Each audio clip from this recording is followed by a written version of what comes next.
Hi guys, it is Kim and I am out for a walk.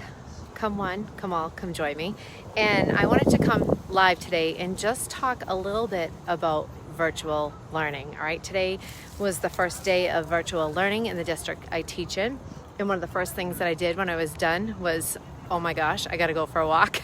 And I wanted to talk to you guys about how this affects our mental health, our physical health, our social health, and what we can do moving forward, because this is new territory for most of us. Some of us maybe have taken online courses, but generally speaking, for the general public, this is new. So a couple quick things, and I just finished like 10 days of professional development with my colleagues, and most of it took place, if not all of it, in front of the computer. So I was in front of the computer from 8 to 2:30 in the morning with a lunch break and maybe a couple breaks in between. And I joke all the time, maybe I'm joking, not so much joking, that I'm basically a 48-year-old woman. I'm actually a 12-year-old boy trapped in a 48-year-old woman's body, all right? Like, if you know me, you guys know that I have a ton of energy, and some people are like, oh my gosh, you're so lucky. I wish I had like half of the energy that you have, but it also can be a curse, because for someone like me, sitting in front of a computer for 6.5 hours is extremely difficult physically and mentally and socially, all right? So I wanted to just give a little bit of tidbits. I'm seeing everybody post the pictures of the kids learning from home and the struggles that the parents have working full time, and it affects every family a little bit differently depending on the dynamics. If you have extra support at home, if you yourself are working, if you have kids that are different ages, and just what their needs are. And I just want us all to breathe and give ourselves permission to take hour by hour, day by day, because this is uncharted territory, what we're dealing with right now.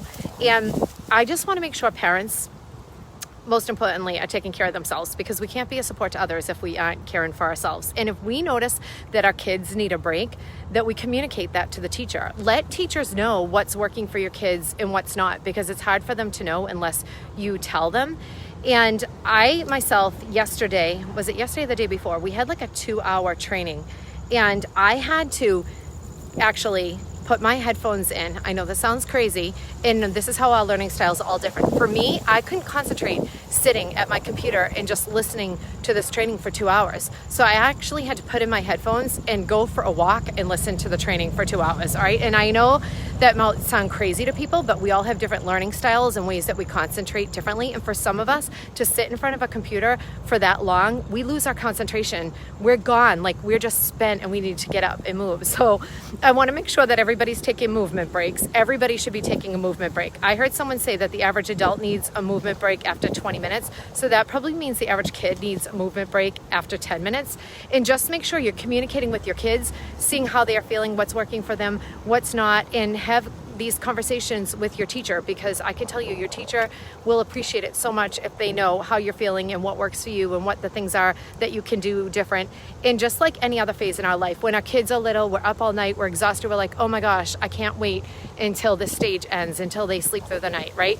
And then they're toddling around and they're getting hurt, and you're like, oh my gosh, I can't wait, right? We always live in the future. I can't wait until they can just walk and it's safe. And then it's like, oh my gosh, they're going off on their first play date by themselves without me. And then you worry about that.